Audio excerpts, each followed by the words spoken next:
Like, do they come drive home today? I should know that because I'm substituting for her in another class, but actually I don't. I've totally forgotten when they're getting back, if they even told me. I think they get back to 9. But I don't think, she won't be back to teach today, but I think she'll teach tomorrow. Okay. I totally forget.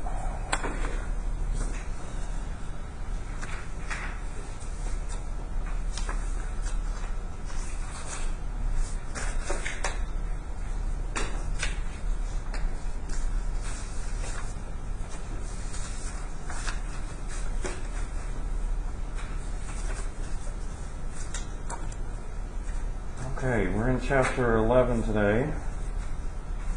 Still, but we are just about to call this done because we have spent way plenty of time here. You're probably thinking, could we please be done? Yes, we will be done.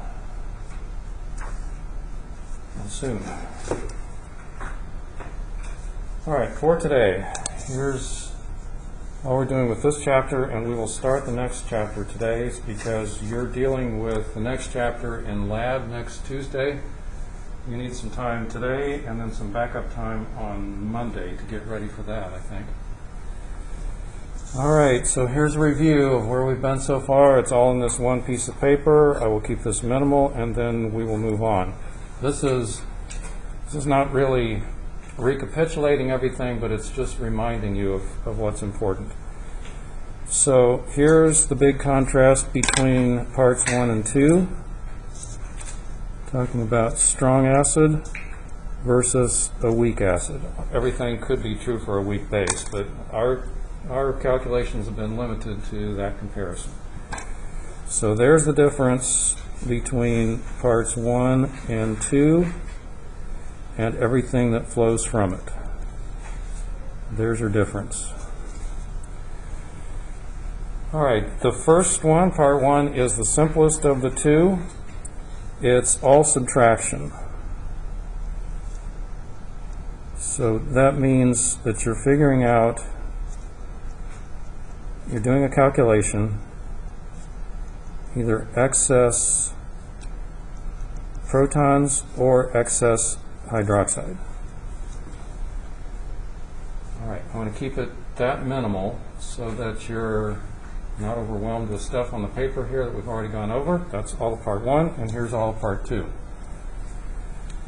This one is more complicated because you have four zones to consider, and that means you have more than one equation. To begin with, in zone 1, you have a weak acid, and that means that you're going to say that the concentration of protons is going to equal X. And if that's what you say, then what you also say is that Ka equals X squared over F minus X. All right, without dragging you through all of that for the third or fourth time, there's your summary story of that. The next one, zone 2. At this point, you've got a buffer problem because you've destroyed some of the weak acid.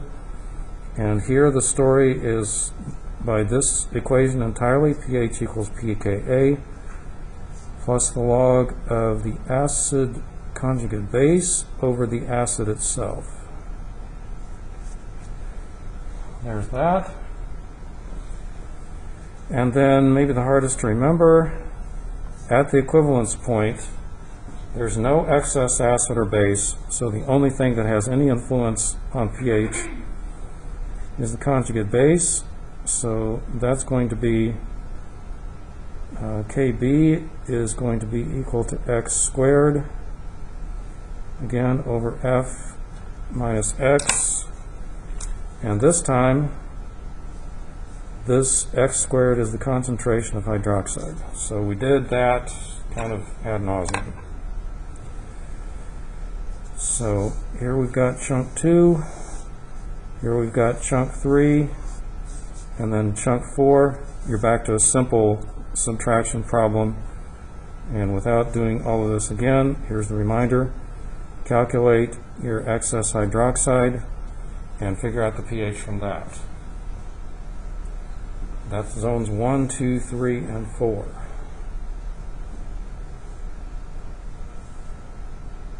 Okay. Do you want to go through that again? No, you don't. I'm quite sure that you don't. All right, so that's where we've been in parts 1 and 2. Part 3 will be mercifully brief and simple compared to the first two. Save the easiest for last. And this is all about indicators. You've done your titration with a buffer, have you not? That's what we just, well, that's what we just did. You set it up. You set it up. And did you use an indicator that switched color? Yes, it went from clear to light pink. It's a longer name, I forgot. Okay. Phenolphthalein or something? Yeah. Okay. That one's a merciful one because you can actually tell the difference between clear and pink. There are some of these that I hope you never have the misfortune of using that go from like green-blue to blue-green. And that's kind of hard to see. I hope we've gotten away from those. I was tormented with one when I was an undergrad. That was out of date even at the time. But here's what you're looking for if you're choosing an indicator. You're looking for, number one, the indicator itself needs to be a weak acid or a weak base. Okay, yes, we are using it to indicate a pH change, but now we're looking at the indicator molecule itself. And fortunately, you don't need to memorize or necessarily even know what the structures of the indicators are. We'll just look at how to use them. You're looking for something that changes color right at the equivalence point pH, and by the way, that's where the pH equals the pKa. All right, here's what you're looking for. You're looking for different colors, and that means that they are distinguishable by eye. Please, if you have to have a spectrometer to tell the colors apart, it's not that practical. And the other one is that you want the pH and pKa to be as close as possible numerically. All right, so here's an example of two options. Let's say that you're using these two, and this is what you actually want. Say you want to see a color change. Did you move the paper up a little bit? So is it off? Yeah, okay. Let's say you want to see a color change at pH equals 5.54. The question here is, which indicator? All right, so here's your choices. And what I'm hoping is you'll see that even though both of them kind of are in the zone where they're lined up with that vertical swing in pH, big dramatic swing, this one is better of the two, and the reason is that it spans the pH region around 5.54. The other one, maybe it's not a total failure, okay, but this one is not as good. And that's the reason for that is its color change ends at about 5.54. If your color change is taking place right at the same spot where you're interested in, that gives you a little bit of leeway for just a tiny bit of error and still end up with the right answer. Whereas if you use this one right here, the one with blue at about the end point, by the time you get to blue, if you overshoot that by a little bit, you've overshot by way too much. So more accurate results are if your indicator zone spans the pKa. Okay, the only other thing to be aware of is this table, and again, please don't memorize it. I'll give you a range of options, and I think the main thing to point out here is that some of these will appear twice because they may have more than one proton. And let me see if I can find one like that.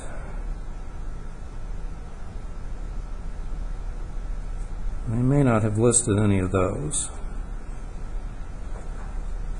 Yeah, here's one. Thymol blue and thymol blue.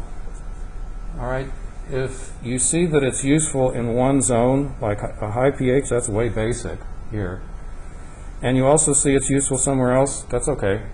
It's just that it has two different forms, and you can get kind of double whammy out of it. Some of them will be like that, so don't worry about it. Phenolphthalein, which you used, is this one right here. Its pH swing starts a little bit on the basic side, but it's pretty close to neutral. Okay, I don't know if we need to do any homework or not. Maybe one for practice. This is pretty intuitive. 36 and 41 would be the options. Let's see, 41. How about if we do 41, and there's no need to all of us set ourselves out to do a calculation or anything like that. So let's just look through these so that we can move on and call this chapter done. All right, in 36, what's the origin of the rule of thumb that indicator changes occur at 1 unit on either side of the pKa? Well, we already went through that. Let's see. So the solution would say something like this. Plus or minus 1 pH change. That's probably about as close as possible to the equivalence point.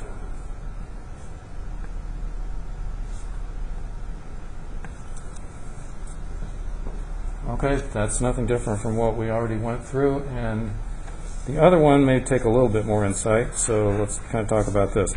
What color do you expect for cresol purple indicator? And it refers you to the table, which we already have. This would probably be better if it were a little bigger, wouldn't it? Maybe like that. Okay, at pH of 1, 2, and 3, what colors do you expect? All right, if that's the way the question is framed, then you go to your table and you hunt for that indicator, which is cresol purple. All right, here's one spot where it shows up. Let me just circle that. Let's see, cresol, does it show up again? Here it is again. So another spot.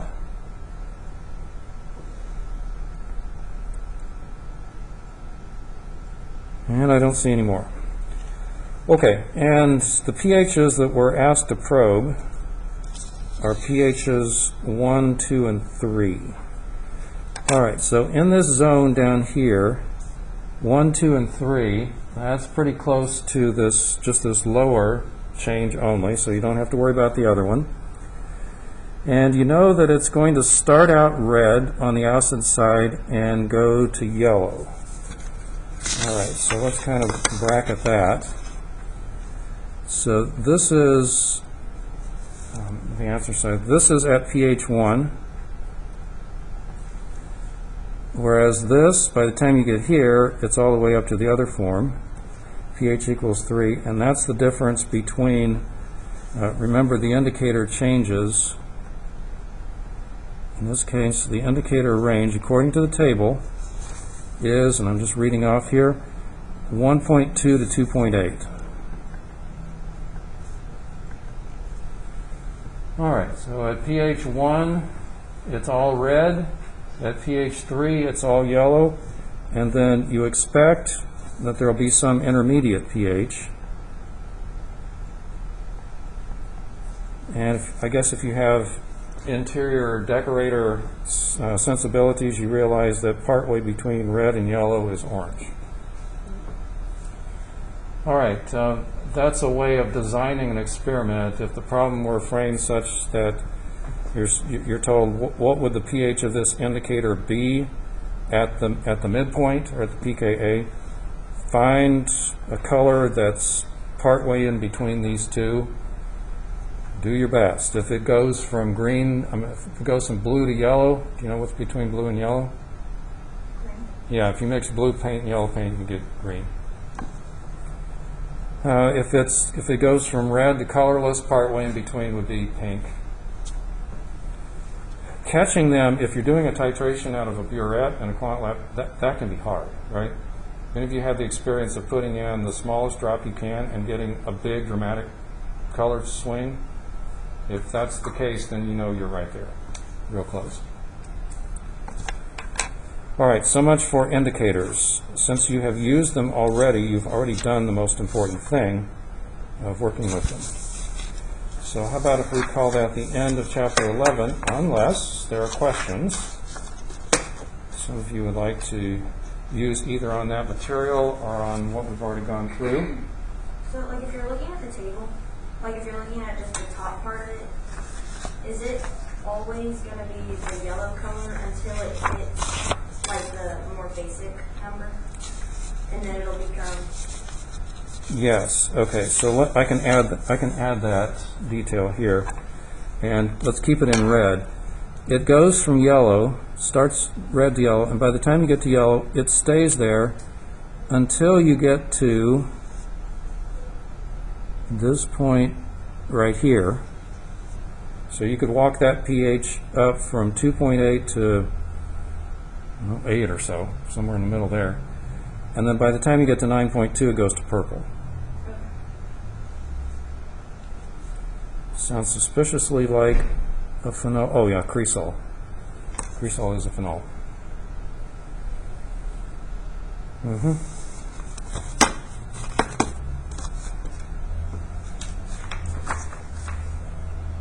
All right, so let us move on to Chapter 12, so that we can take kind of a relaxed approach to this, spread it over 2 days, and have you fairly well informed by the time you get into next week.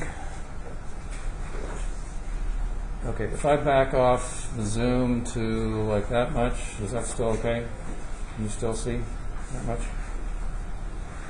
All right, so here is a short chapter, little unit, on a new kind of titration. And here's the news.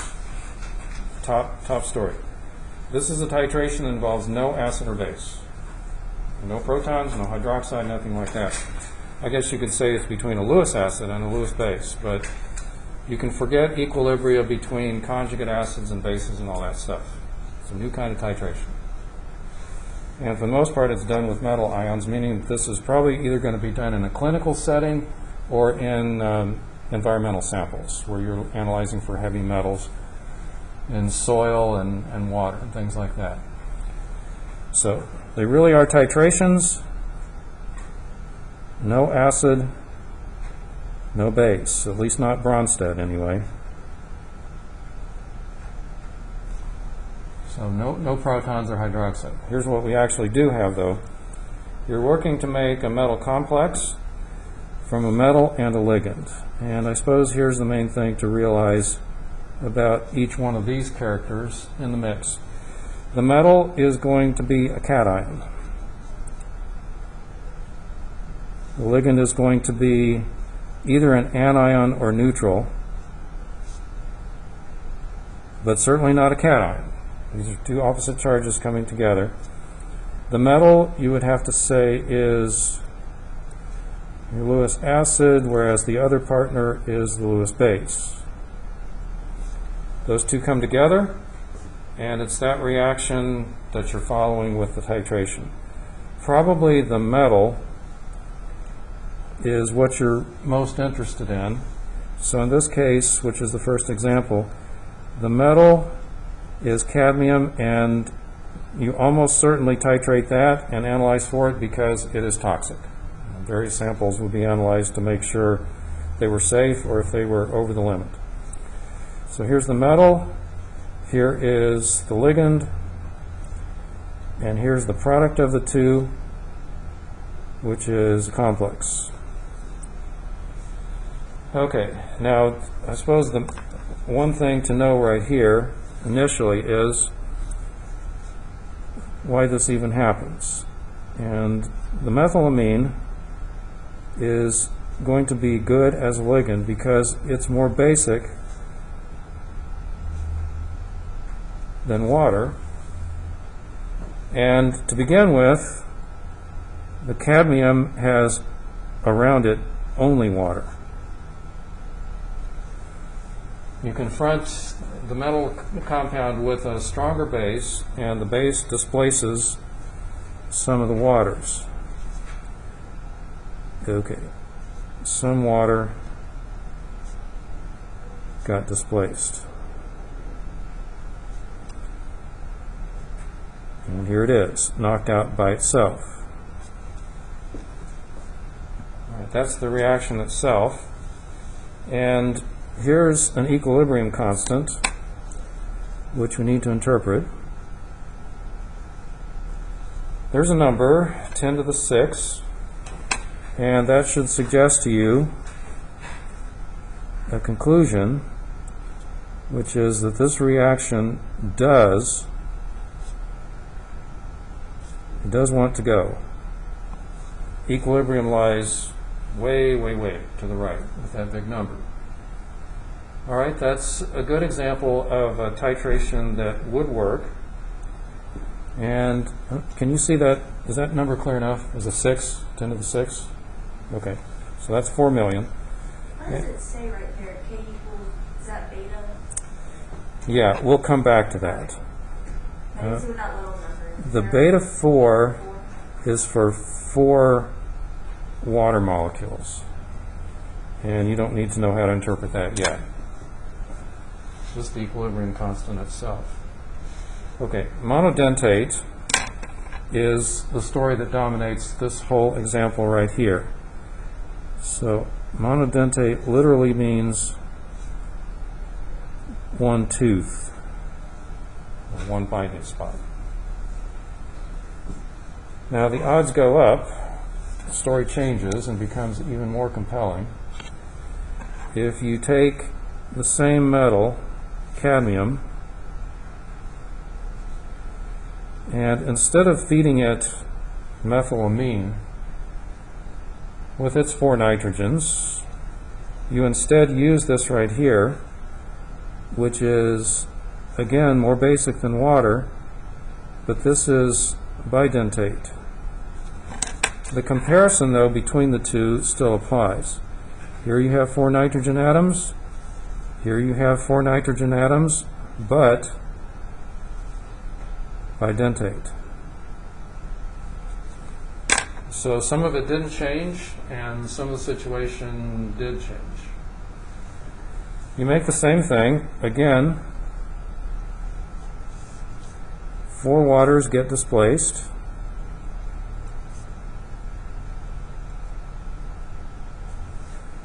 But here's what you want to do for comparison. There's the equilibrium constant, and this is more like 10 to the 9th. Reaction wants to go much more. That's getting down to the point where if there's anything left over of the starting compound, you're going to have trouble fishing it out. And so what you've got here is an example of this so-called chelate effect. And the chelate effect says that the equilibrium constant for a bidentate ligand is larger than it is for a monodentate ligand. So how would you get to that? Well, let me move this up. Compare what we just looked at. There are 2 of them. One of them is way bigger than the other one. And the reason we talk about this is that you will not find in your lab experiment next week, you will not find a titration with this or with any other monodentate ligand. You want something that will grab your metal out of solution as much as possible, and that means it's going to look more like this than like this. So here's the way you use this thing, the so-called chelate effect. It's used for titrations. And the reason is this effect removes as much of your metal as possible from solution.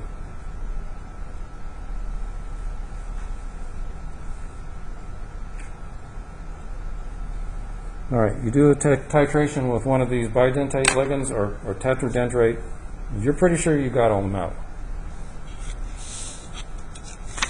All right, so the term bidentate also gets thrown around to mean other things. So multidentate applies to ATP, and what you may not learn in your biochem classes or your biology classes is that ATP actually spends most of its life complexed to magnesium. In this case, what we're saying is that all of this stuff right here, the ATP,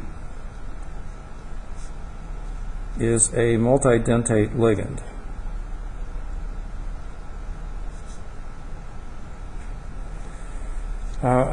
By the way, I'm speculating a little bit here, but partly I'm not speculating. ATP, look at this thing.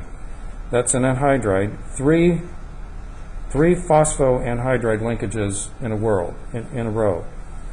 That has to be one of the least stable molecules you could ever design to put in a human body. If all of that were to react with water and hydrolyze, you would overheat so quickly that it would be fatal. I one time calculated, this is a back-of-the-envelope calculation, the average human has 6 to 7 pounds of ATP spread throughout the body. Okay, hydrolyze that all at once, cleaving the terminal phosphate off, like you've seen, ATP used in bioreactions. Do that all at once, and it's fatal immediately. But the fact that it floats around with magnesium to tie up this linkage stabilizes it until it gets where it needs to go. Well, that's a good design. ATP is a dangerous, dangerous molecule, which is why it's useful. That's why it's called the energy currency of the cell. It's really, really reactive, but it's tamed temporarily by magnesium. That's ATP itself functioning as a multidentate ligand. And there are other chelating agents. Here's the one I want you to get used to seeing, EDTA. This is the one that's going to be in all of our calculations. There are some others that you may hear about clinically.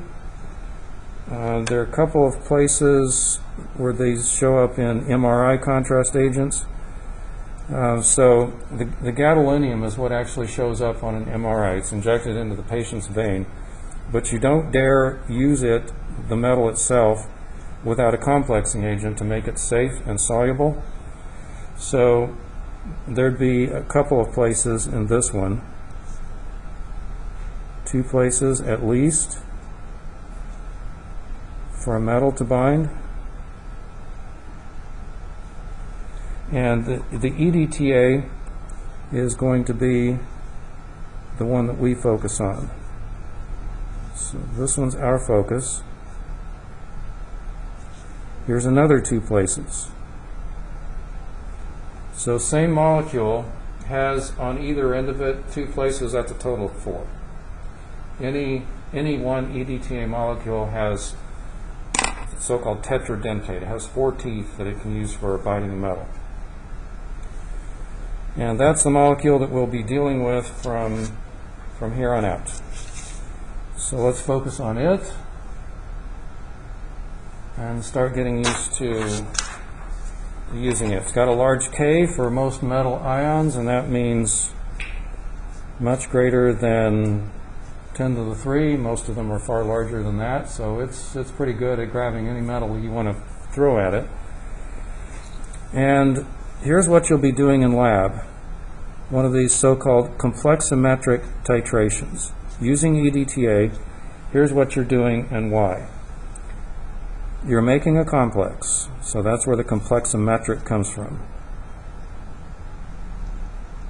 You're doing that for sure, and that consists of a metal cation, that's ingredient number 1, plus a ligand, which in this case is EDTA.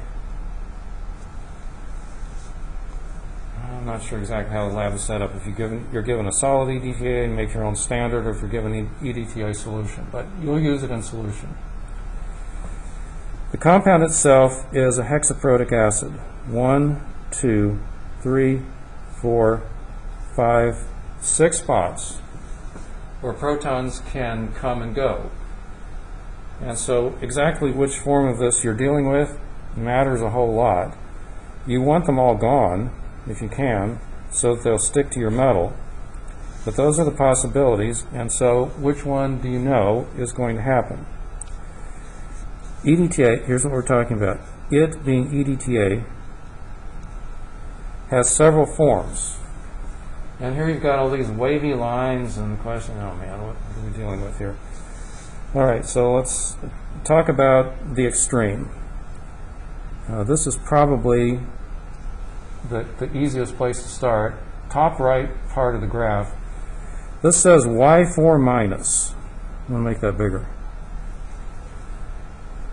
Okay, and up here, near the top of the graph, we're looking at this part of the composition. So this is 100%. And the story is that by the time you get to a pH of, what is it? A pH of 13 to 14, all of the EDTA is so-called Y4 minus, meaning 4 protons have come off, yielding a tetra anion. Now, I know that's a lot of stuff to be writing on one little figure.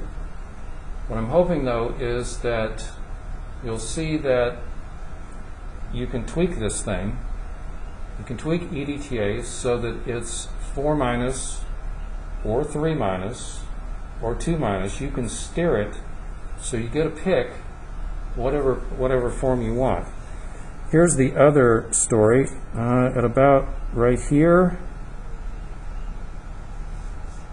at that stage right there, you're going to say at a pH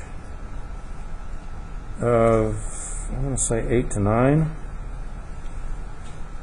all your EDTA is, it's got 1 proton in it that hasn't come off, Y3 minus. So here is, this is a tetraanion, this is a trianion. All right, the other forms come and go depending on where your pH is. If you really want to push it down into the acidic region, you can put all the protons on and that would be totally useless. I guess the story here is EDTA is best used in titrations if you can get it as basic as possible. Okay, so maybe say something like that. Titrations in basic pH are going to work the best.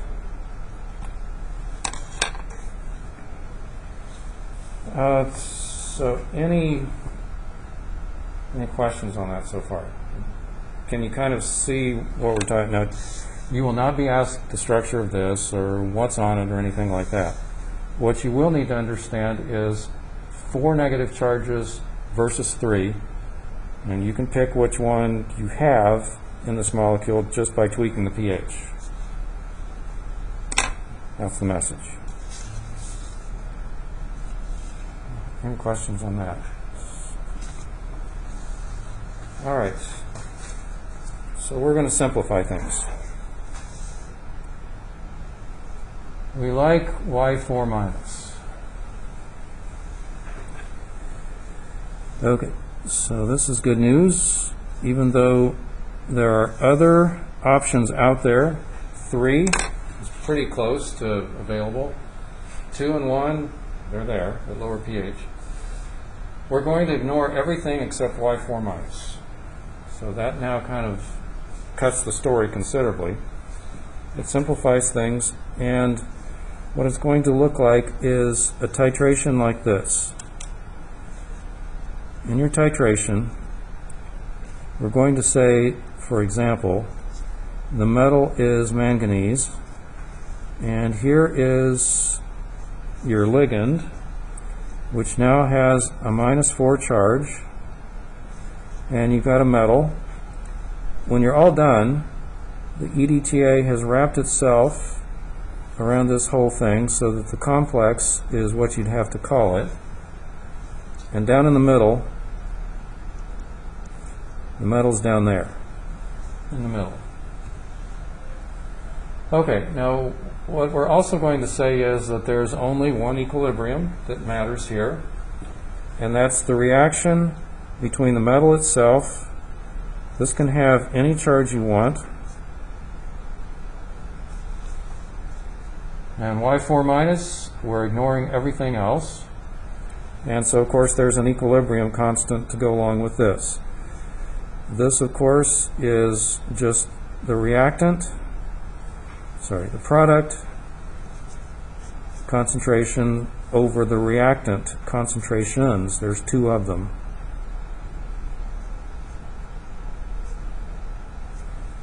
Does that say KF? KF, it does, and let me mention why that is. KF stands for formation.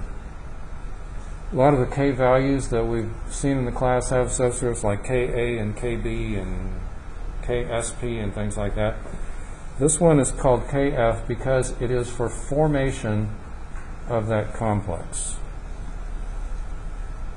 So let me put that as part of the label too.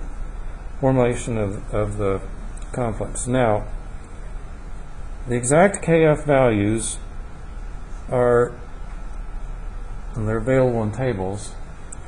These are so-called conditional. The reason for that is that this K value depends on pH conditions.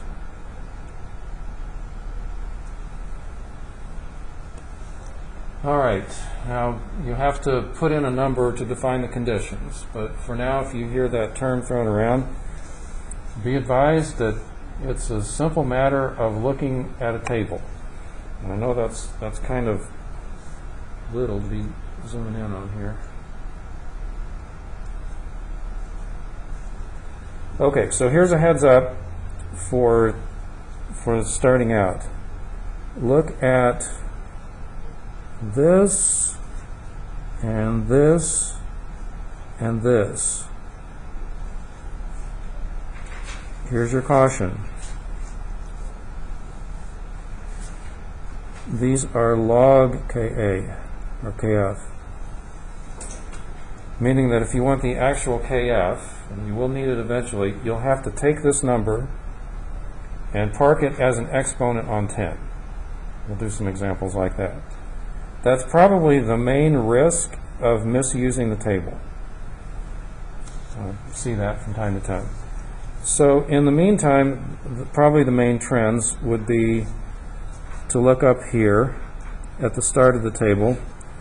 So you have just +1 charges on the metal, and by the time you get down to here,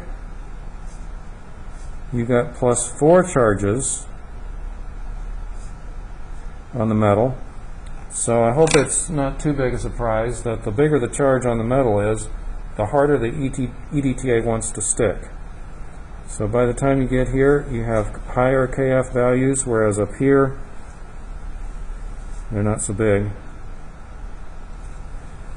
And some of them, again, this is a caution for using them. I'm going to find an example here. Cobalt and chromium come to mind. So do this comparison. Here's chromium 2+, and here's chromium 3+. Look out. It's awfully easy when you're using your table to not realize which one you're dealing with, and that needs to be bigger for you to see out there.